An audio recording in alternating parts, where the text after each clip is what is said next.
మీ మోకాల నొప్పులకు ఎటువంటి సర్జరీ లేకుండా ఎపియాన్ పెయిన్ క్లినిక్ అందిస్తున్న అత్యాధునిక చికిత్స.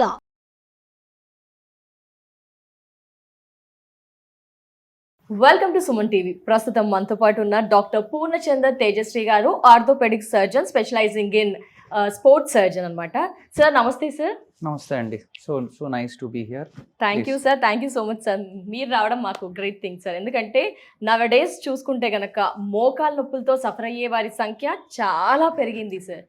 మరి ఎందుకు రీజన్స్ అయితే అందరికీ మీరు వచ్చిన ఓపీడీస్కి చూస్తూ ఉంటారు, మాకు తెలిసిందే కానీ సార్ ఇక్కడ మేము ఎక్కువగా ఆలోచించేది మరి వస్తుంది సమస్య కాబట్టి ఏ విధంగా మా మోకాలను మేము జాగ్రత్తగా చూసుకోవాలి, ఎలాంటి 5 ఫుడ్ హ్యాబిట్స్ కానీ ఎక్సర్సైజ్ ఏం చేయడం వల్ల మా మోకాలను మేము చాలా జాగ్రత్తగా చూసుకోగలం సార్. డెఫినెట్ మీరు చెప్పింది చాలా కరెక్ట్ అండి. ఇప్పుడు ఇంతకుముందు ఒక 10 years బ్యాక్ మేము ఏదైతే 15 years బ్యాక్ ప్రాక్టీస్ స్టార్ట్ చేసినప్పుడు చూస్తే మోకాళ్ళ నొప్పులు ఎక్కువగా 60 ఏళ్ల పైన వాళ్ళకి, 55 ఏళ్ల పైన వాళ్ళకి వచ్చేవి.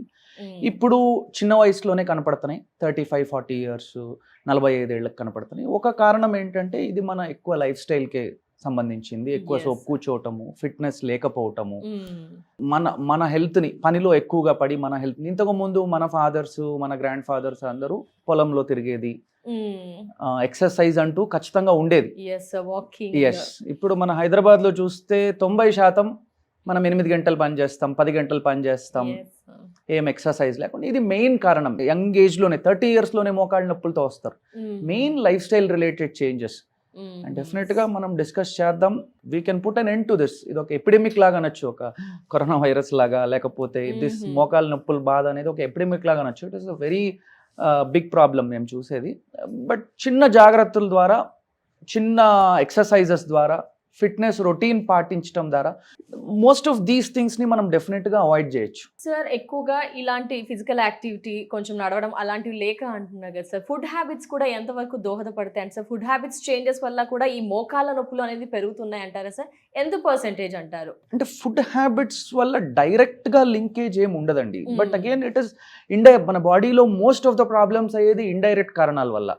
ఇప్పుడు మనం బిజీ లైఫ్ స్టైల్లో ఒకటి కరెక్ట్ టైం ఫుడ్ తినక, ఆకలి అవుతుందని దొరికింది ఏదో ఒకటి తినటం వల్ల, ప్రాసెస్డ్ ఫుడ్స్ తినటం వల్ల ఏమవుతుంది, ఫ్యాట్ కంటెంట్ అనేది బాడీలో ఎక్కువ అవుతుంది. మనం సెంట్రిపీటల్ ఒబేసిటీ అంటాం. అంటే పొట్ట, తొడ భాగంలో మనకి ఫ్యాట్ ఎక్కువ అవుతుంది. రౌండ్ మన పాపులేషన్ లో ఇది కొంచెం ఎక్కువ అవుతుంది. The reason is correct time తినకపోవటం వల్ల, కరెక్ట్ న్యూట్రియంట్స్ మనం తీసుకోకపోవటం వల్ల, ప్రాసెస్డ్ ఫుడ్ తినటం వల్ల, బర్గర్స్ కానీ లేకపోతే పిజ్జాస్ కానీ సంథింగ్ ఏదో ఒక ఫ్రైస్ కానీ ఏదో ఆ టైంలో దొరికింది తినటం వల్ల ఫ్యాట్ పెరగటం వల్ల మోకాళ్ళ పైన ఒత్తిడి పెరుగుతుంది.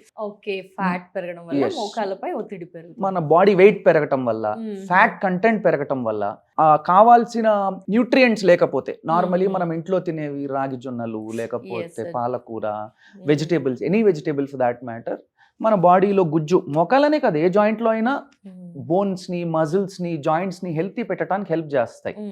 మనం ఈ ప్రాసెస్డ్ ఫుడ్స్ తిన్నప్పుడు లేకపోతే ఫుడ్ హ్యాబిట్స్ సరిగా పాటించినప్పుడు, ఆల్కహాల్ కంటెంట్ ఎక్కువైనప్పుడు ఏమవుతుంది అంటే ఈ న్యూట్రియంట్స్ అబ్జార్ప్షన్ బాడీలో తగ్గిపోతుంది.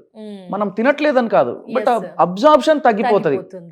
So this will lead to faster degeneration. అంటే గుజ్జు జరిగిపోవటము, బోన్స్ వీక్ అయిపోవటము, మజిల్స్ ఫ్లెక్సిబిలిటీ తగ్గిపోవటం. సో దీనివల్ల మనకి పెయిన్స్ వస్తున్నాయి.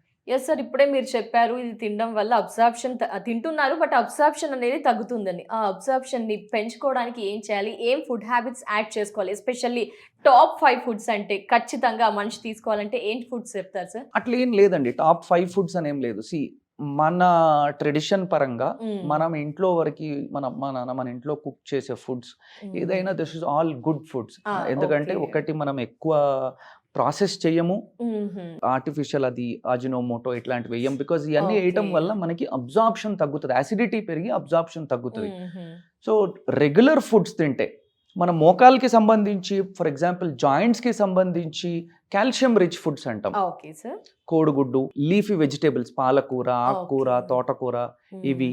దాని తర్వాత బ్రింజాల్. ఈ రెగ్యులర్ మనం రోజువారీ తినే ఫుడ్స్లో this are all very good for our joint health. Okay, brinjal తినొచ్చే సార్? కొందరికి బ్రింజాల్ వల్ల కూడా పెయిన్స్ అంటారు, అది వేరే అంటారా సార్? నో అది వేరే అండి. బ్రింజాల్ కంటెంట్ ద్వారా ఇన్ఫ్లమేషన్ పెరుగుతుంది అనేది ఒకటి ఉంటుంది, కానీ but any vegetable for that matter, especially uric acid ఎక్కువ ఉండే వాళ్ళలో కొన్ని రోజులు బ్రింజాల్, క్యాబేజ్ ఇట్లాంటివి తినద్దంటాం, high protein food తినద్దంటాం.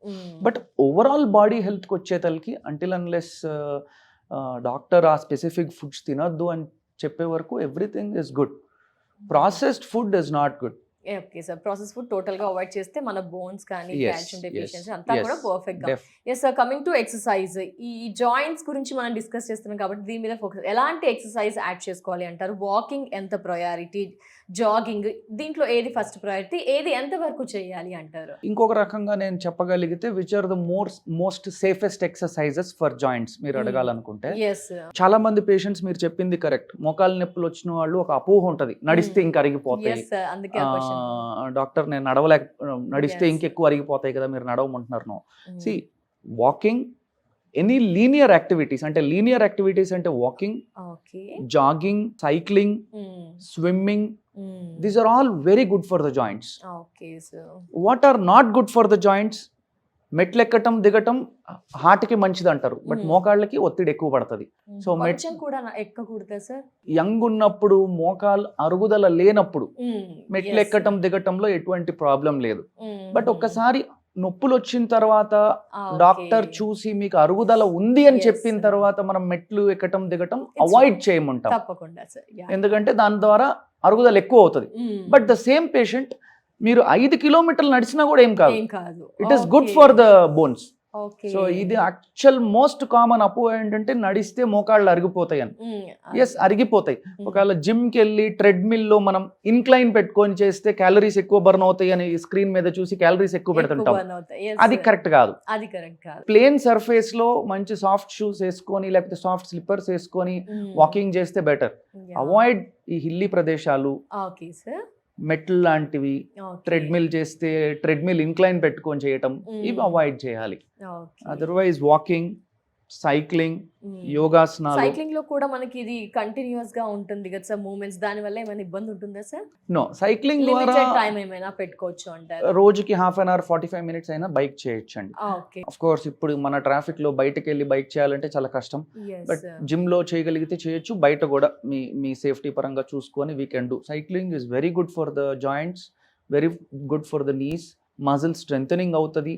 It will cause, actually cycling మోకాల పైన మనకేం పెద్ద ఒత్తిడి పడదు.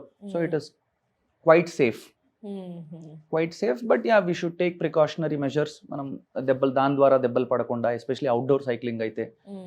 సో ఆ జాగ్రత్తలు తీసుకుంటే it is very good as an exercise form. Okay sir, thank you so much sir. జనరల్గా ఇవి మీకు చిన్నవే అనిపించవచ్చు, బట్ మాకు కానీ మా వ్యూయర్స్కి ఎక్కువగా ఇవే డౌట్స్ రిపీట్ అవుతూ ఉంటాయి సార్.